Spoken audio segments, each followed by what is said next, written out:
이해찬 의원도 오늘 신민당을 탈당했습니다. 이들 신민당 의원들의 탈당이 모두 광역선거 후보 공천 직후에 이루어져서 외형적으로는 공천에 대한 불만으로 비춰지고 있지만은 그동안 쌓였던 당내 문제의 표출이라고 하는 시각도 있습니다. 요즘 중이 왜 저를 떠나려 하는가 하는 시사 만화들이 꽤 의미하는 바 있습니다만은 탈당과 관련한 신민당의 후유증을 전영배 기자가 보도합니다. 신민당 이해찬 의원의 탈당은 이해찬 의원이 가졌던 도덕성 등을 감안해 볼 때 당내외에 적지 않은 파문을 일으킬 것으로 보입니다. 더군다나 이해찬 의원이 탈당 이후로 공천에 대한 불만과 함께 당의 비민주적인 운영에 대한 실망감을 들고 있어 당 지도부의 도덕성에도 적지 않은 타격을 가할 것이라는 게 당 주변의 일반적인 관측입니다. 이해찬 의원은 자신의 탈당이 광역선거전에서 신민당에 미칠 영향을 우려해 탈당을 미루오다 오늘 탈당을 결심하게 됐다고 밝혔습니다. 신민당은 광역의회 후보 선정을 둘러싸고 벌어진 일련의 비민주적이고 불합리한 사태를 통해 민주적 수권 정당으로 거듭날 수 있는 기회를 스스로 포기하고 말았다는 것이 저희 판단입니다. 이러한 현상은 그동안 우리 당에 누적되어 온 문제점의 한 표현에 불과합니다. 반면 이해찬 의원은 13대 국회 의정 활동에서 우등 평점을 받은 입지를 토대로 특히 청년층 유권자의 지지 확산을 겨냥하고 있는데 한때 김대중 씨의 곁을 스스로 떠났던 일로 인해서 호남표를 다시 끌어모으는 과정이 순조로울 것인지 주목됩니다. 청와대 부속실장 장학로 실장이 27억 원의 부정축제를 한 사건에 대해서 우리가 발표를 했고 검찰에서 수사를 한 결과 6억 원만 알선 수재로 입건을 하고 7억 원에 대해서는 떡값으로 처리해서 문제를 삼지 않으면서 권력의 구조적 비리가 아니고 개인 비리라고 여권에서는 규정을 했습니다. 저희는 그동안에 이 장학로 부속실장을 위시한 현 신한국당의 여러 가지 구조적 비리에 대해서 제보를 많이 받았고 그 제보의 신빙성에 대해서 그동안에 아주 신중하게 면밀한 검토를 했습니다. 그동안에 확인한 것을 말씀을 드리도록 하겠습니다. 다만 최근 선거가 이제 8일밖에 남지 않았기 때문에 이 시점에서 권력에 의해진 비리임이 분명함에도 불구하고 이 사실 자체를 얘기하는 것이 자칫 이번 선거를 폭로전 위주로 끌고 가려고 하는 게 아니냐는 그런 언론의 비판적인 지적이 있기 때문에 이 문제를 가지고 저희가 국민들의 알 권리를 존중해주고 제보자들에 대한 공당으로서의 책임을 지고 그동안에 아주 면밀하게 심사숙고를 했습니다. 내용은 어제 일부 보도가 된 것처럼 장학로 씨에게 뇌물을 준 효산종합개발의 장 회장이 94년 7월경부터 세 차례에 걸쳐서 자금을 준 걸로 돼 있는데 그때 검찰의 발표는 은행 대출을 알선해주는 청탁을 조건으로 준 걸로 돼 있습니다. 그러나 청탁이 한 건도 이루어지지 않았기 때문에 그 부분에 대해서는 부정축제로 간주하지는 않았습니다. 근데 저희가 검토를 해보니까 바로 그 시점부터 효산종합개발이 남양주에 시티21이라고 하는 콘도 사업을 추진을 해왔고 그 콘도 사업이 통상적으로 하면은 허가가 안 나는 사업이었습니다. 저희 당의 입장을 말씀을 드리겠습니다.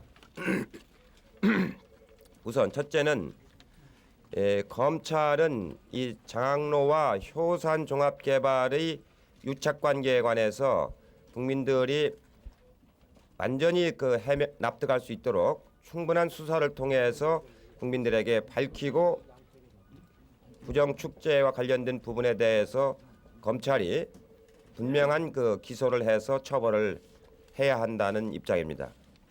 두 번째로는 이런 사실이 경기도 내무부, 건교부가 해당이 되는 사안인데 이 사안에 대해서 감사원이 인지를 해서 작년 95년 4월에 이미 한 번 감사가 있었고 또 95년 5월에 두 번째 감사가 있었습니다.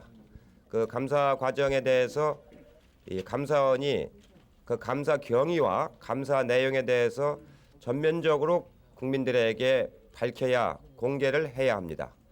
왜 감사 과정이 종료가 안 돼 있는지 또 감사 과정에서 이 특혜 과정이 어떻게 처리가 됐는지 이 점에 대한 감사원의 분명한 입장 표명이 있어야 됩니다.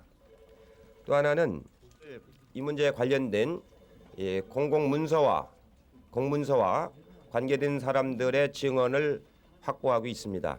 다만 이 사안은 현재 우리가 검찰의 수사를 촉구하고 있는 상황이기 때문에 검찰의 수사를 지켜보면서 검찰이 수사를 제대로 하지 않을 경우는 저희가 또 대응을 하겠습니다. 고생하신 끝에 이렇게 귀한 의석들을 확보하셨는데 지금도 저는 참 총선 기획단장으로서 죄송스럽고 송구스럽게 생각하는 것은 한 10석만 더 얻었더라면은 정치적으로나 원내 활동에 있어서 얼마나 참 좋을까 하는 그런 그 아쉬움을 지울 수가 없습니다. 이 자리를 빌어서 정말로 그 선거대책본부에서 제 소임을 다 하지 못한 점에 대해서 정말로 사과의 말씀을 드리고 싶습니다. 선배님들이 너무 잘 아시고 하기 때문에 전 긴 말씀을 제가 드릴 처지는 아닌 것 같습니다. 다만 이번 총무 경선에 제가 출마하게 된 그 사유를 좀 말씀을 좀 드리겠습니다. 지난 14대 때도 두 번의 경선이 있었고 이번이 세 번째인데 언제나 이 선거는 항상 예측 불가능한 그런 그 상황이 있을 때가 그 선거에 대한 관심도 많아지고 또 긴장도 생기고 국민들의 기대와 이런 것도 상당히 높아지는 것을 많이 볼 수가 있었습니다. 그래서 이번 선거에서도 몇몇이 상의를 해서 아무래도 그 이번 선거를 좀 더 국민들의 관심사로 끌어올리고 또 당의 활력을 불어넣고 타당에서는 할 수 없는 아주 흥미진진한 그 총무 경선을 그 만들어내는 그런데 저희가 한번 일조를 하는 게 좋겠다 그런 말씀들이 많이 있으셔가지고 제가 좀 당돌하고 되바라지게 좀 출마를 하게 됐습니다. 여러 선배 의원님들 너그러운 마음으로 그 이해를 해주시고 아량으로 받아들여 주셨으면 좋겠습니다. 이번 15대 총선의 여러 가지 그 결과 중에서 제일 안타깝게 생각하는 것이 여러 가지가 있습니다만 가장 중요한 것이 역시 그 금권, 관권 이 두 가지 관건이라기보다도 특히 그 경찰과 검찰을 통한 그 불공정 편파 수사 이게 지금까지도 계속되고 있습니다. 그래서 15대 국회는 처음부터 아마 개원부터 이런 그 부정선거를 진상을 조사하는 특위 구성부터 아마 본격화되지 않을까 이렇게 생각을 합니다. 특히 여서야대 국회이기 때문에 바로 이런 그 우리 원내 제1당으로서의 소임을 제일 잘해야만이 이런 국회를 15대 국회를 끌어갈 수가 있다고 봅니다. 그래서 원내 국회 준비를 이제부터 철저히 해야 되는데 바로 오늘 당선되시는 총무가 이 주무를 이제 맡아서 하시게 될 겁니다. 저도 당락에 관계없이 이번 선거에 기획단장 했던 입장에서 부정선거 진상조사를 하는데 최선을 지금도 하고 있고 앞으로도 임하겠다는 말씀을 먼저 드립니다. 이번 15대 국회에서 제일 중요한 것은 역시 저희 당으로서는 이 정권 교체를 할 수 있는 기반을 금년 특히 그 여서야대 국회가 유지되고 있는 기간 동안에 만들어내는 것이 저는 무엇보다 가장 중요한 일이라고 그렇게 생각을 하고 있습니다. 네, 그러면 여기서 이해찬 교육부 장관을 직접 연결해서 몇 가지 얘기를 나눠보겠습니다. 안녕하십니까? 예, 반갑습니다. 네, 불법 과외를 뿌리 뽑겠다는 정부의 방침은 한두 번 나온 게 아니었습니다. 그래도 불법 과외는 여전했습니다. 이번에는 뭔가 다르고 또 실효성이 있을 거라고 믿어도 되겠습니까?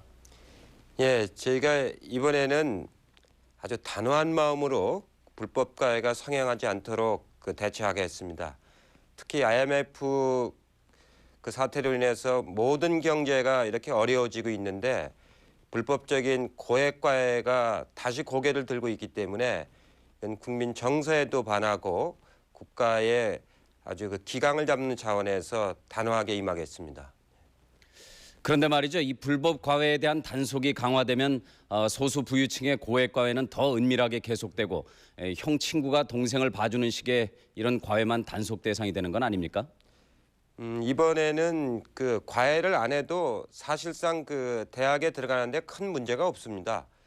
이 점수가 한 70점이 나올 정도로 평균 점수가 70점이 나올 정도로 문제를 이번에 쉽게 내고 과목도 4과목이나 축소하고 대학에서의 그 전형 제재도 다양화되기 때문에 과외를 안 하고도 대학에 입학하는 데는 지난해보다 훨씬 쉬워졌습니다. 그럼에도 불구하고 이 불법임에도 알고 과외를 한 행위는 우리 사회에서 더 이상 용납될 수가 없을 정도로 국민 위화감에 어긋나기 때문에 아주 집요하게 끈기 있게 일관된 방향으로 이번에는 관철해 나가도록 하겠습니다. 단속 위주의 과외 근절 정책은 경험적으로 보면 분명한 한계가 있습니다. 보다 근본적인 개혁 조치를 구상하고 있지는 않습니까? 예, 물론 숨어서 하는 과외를 다 단속할 수는 없지요. 그러나 이런 분위기 속에서 점차적으로 과외를 안 하도록 그 여건을 만들어 나가고 이 학교에서 방과 후에도 다양한 그 보충 학습을 시켜 줘 가지고 학교 공부로서 수능은 어느 정도 충분히 해결할 수 있도록 공급하는 측면도 저희가 훨씬 더 주력할 생각입니다.